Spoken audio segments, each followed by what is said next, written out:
Hi and welcome to another tutorial by PC Nerds. On this tutorial I will show you how to replace or remove a hard drive from an Acer Aspire 4339.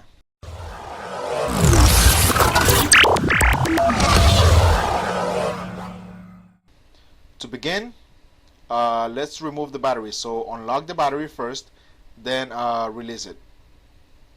Of course, remove it. Then we proceed to remove all of the screws, alright, all over the laptop, including the ones inside the battery compartment. Okay, so make sure to save them, alright, do not lose them. Then with the flathead screwdriver, pretty much lift up the lid, alright, very carefully, make sure you don't break anything. And as you can see, the hard drive is in the top right. Let me zoom in a little bit so you can see it better. There it goes.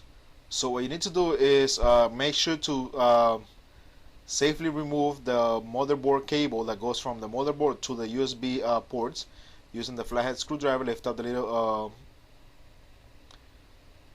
the connection, alright, and then softly slide out the hard drive. Alright, so pretty much you use the same method to replace it.